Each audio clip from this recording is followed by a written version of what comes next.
Boy. Thank God. Time check 5:59.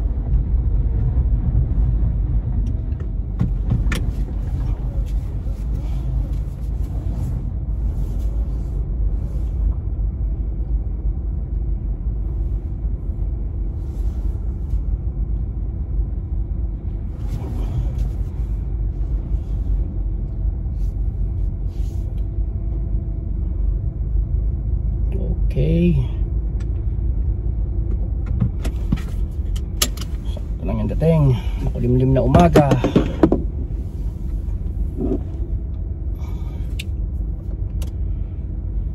Last day ng trabaho mga ka-Willy Boy. Mamaya pala mga ka-Willy Boy, share ko sa inyo yung mga documents na dapat i-provide or yung mga requirements na dapat ninyong kumpletuhin. Just in case lang kayo ay nagbabalak mag-apply sa Magsaysay Global. It's either bound to Cargill yan, bound to High Life, Winklers, or Pioneer Meat.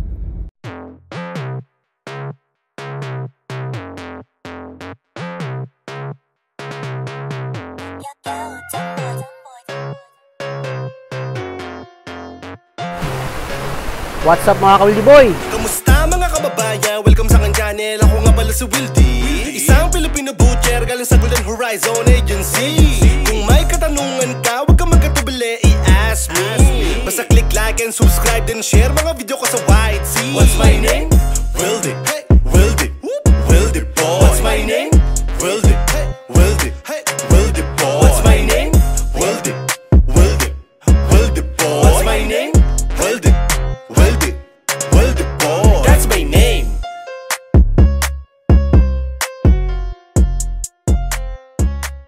What's up mga ka-Wildy Boy? Attention all skilled butchers or meat cutters. Ito na yung pagkakataon ninyo na mag-apply. Again, bound to Canada through Magsaysay Global Agency mga kabayan. Meron silang post. And nakalagay dito, August 1, 2023, 8 AM to 5 PM, MGSI Recruitment Hub, ground floor, GE Antonio Building, George Bocobo, Calao, Ermita. So ito yung main office nila mga ka-Wildy Boy. All you need to do, puntahan niyo ito just in case pasok kayo sa qualifications para sa kanilang job posting. Must have a minimum of 3 years continuous work experience as a meat cutter, butcher, or slaughterman within the last 5 years from meat processing plants, meat shops, supermarkets, slaughterhouses. Take note, a wet market butcher, pwede kayo mag-apply dito. Hotel butcher, restaurants, and ex-abroad butchers mga kabayan. Must have knowledge and skill in pork and or cattle meat cutting. Must have work experience in deboning. Must have or must be at least high school graduate or ALS graduate. Must have an IELTS or CELPIP certificate with CLB or Canadian language benchmark level 4, or if not yet available, receipt should be presented. Para sa kalaman ng lahat, magkaibang test centers ang sinasabi dito. IELTS, kukuha kayo niyan sa British Council or sa IDP or sa Cambridge. And sa CELPIP naman, iba yan. Kung magkaibang testing center yan. Now, ang scores per category, magkaiba rin. Tandaan niyo mabuti ito sa mga hindi nakakalam.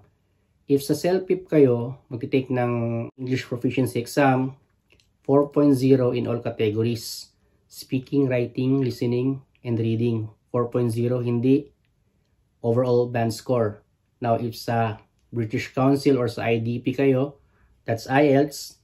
Remember this 3.5 reading, 4.5 listening, speaking 4, writing 4. So, tandaan nyo mabuti ang mga kabay na para hindi kayo malito. Just in case lang, nag-take kayo ng IELTS sa British Council or sa IDP and kayo ay nakakuha ng 4.0, meron kayong 4.0 sa listening, failed kayo doon mga ka-Wildy Boy.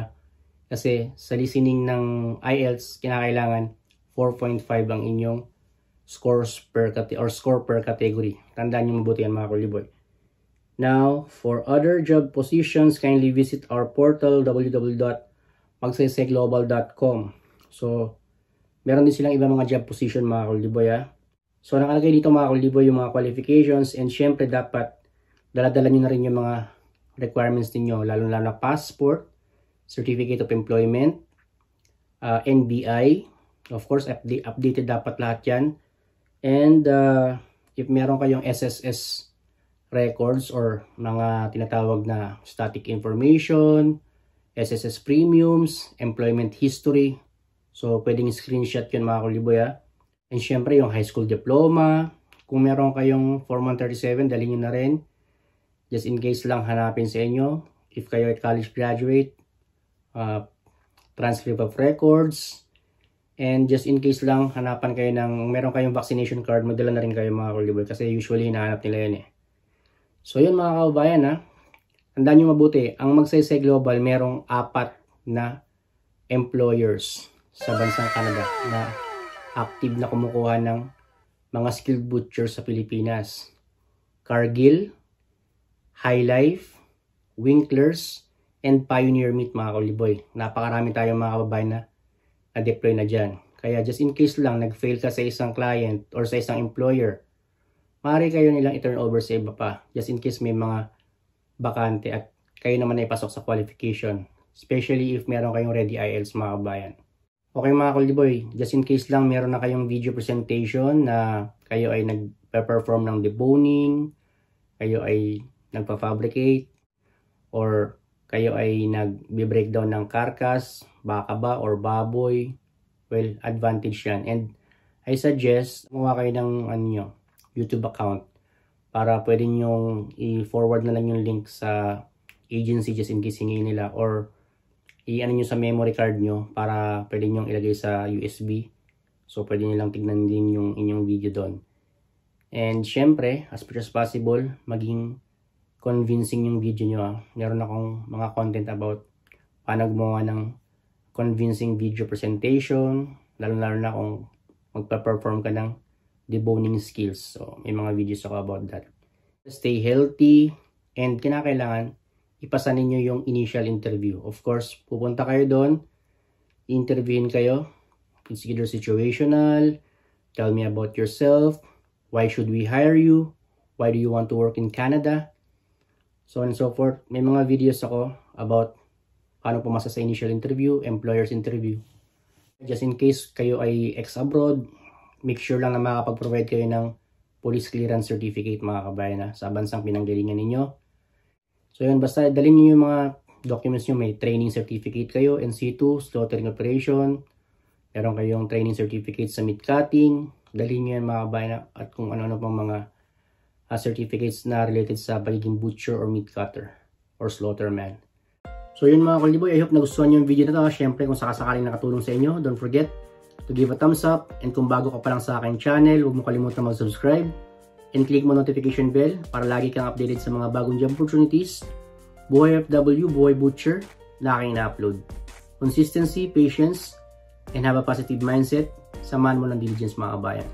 Kung meron kang katanungan or suggestions, lapag mo lamang dyan sa ating comment box, and pakishare na rin para makarating na rin sa iba nating mga kabayan, lalong-lalo na sa ating mga aspiring butchers dyan sa Pilipinas.